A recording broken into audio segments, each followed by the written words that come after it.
Mazda helps TG design a mid-engined, rotary hypercar. Because speed. Before discovering I could make a living from larking about in other people's cars, I quite fancied becoming a designer. But I'd never have made it. Don't have the patience, or skill. There are some people who start straight away, and learn on the job, I'm told by Filip Boshevski, one of Mazda's senior designers. If you go to school, it's hard work. I did 4 years of college, then 1 more year of masters in Italy. Yikes. We're at Mazda's European Design HQ near Frankfurt, where its European design director Kevin Rice has invited us to come learn a bit about his company's design philosophy. Don't call it a design language. Kevin wouldn't be happy, and best of all, design our own car. Filip is ours for the day, and together we're going to condense a process that would usually take months into about 5 hours. I'd love to say that, when Mazda's invite arrived in my inbox, my colleagues and I debated long and hard about what car we should ask Mr. Rice and his team to help us design.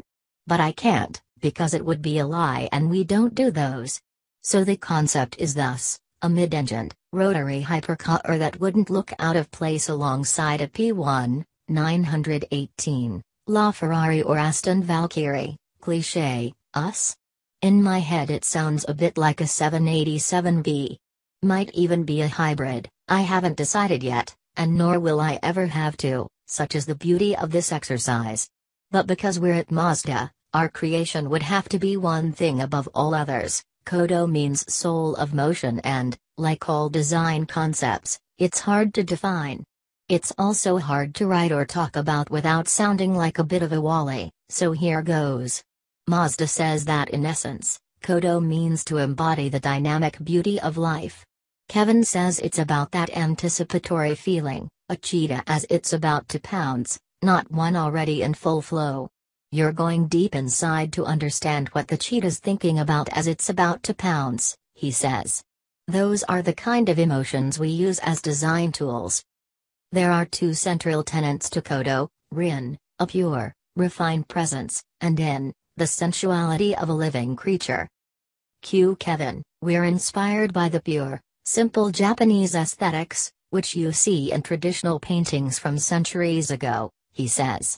You have 1 or 2 lines with dots of color and this amazing emotional, sexual almost, representation that at the time was considered shocking, but was a technique of using the minimum amount of elements to create the biggest emotion. Too much visual confusion gets in the way of beauty. For us, simplicity and purity is the way forwards. This is Rin. Possibly. And N? Look at its last concept. The RX Vision is probably the most sensual car we'll show. In some views the body side looks flat. As a clay model it looks awful, you can't see anything on it, it's completely flat.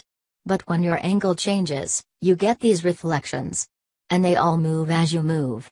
So there's this magic effect, one moment you have nothing, the next you have all this swirling, sensual sexuality in the bodywork. Kevin also says Mazda does things differently to other carmakers. First, it's not the designers that start the creative process, but the modelers, who come up with these fantastical sculptures for the designers use as inspiration, and that throughout the design process the 2- and 3-dimensional teams work together much more closely than they do elsewhere.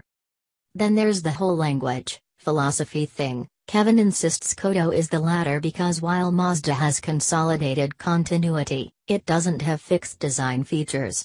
Kevin says there are certain things we'd like to keep, and that's the shape of the grille that gives us a family face.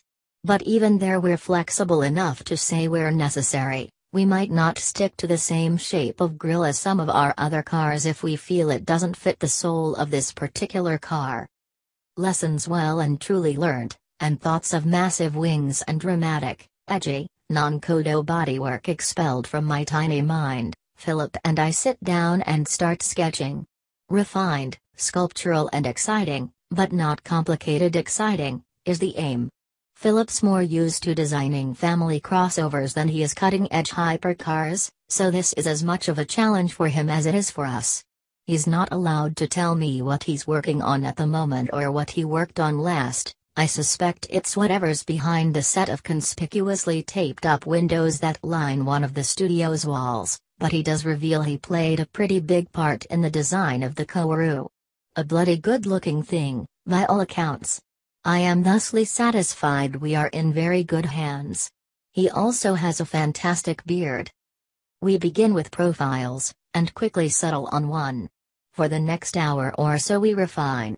Once Filip has a basic silhouette he and I agree on, he tears it out of his notebook and uses it as a template, tracing its basic outline over and over again, each time subtly changing various aspects to see what works and what doesn't. Meanwhile Kevin is pacing. We're not the only ones here today, so he's pottering around giving feedback. Designers, especially ones at Kevin's level, can be spiky.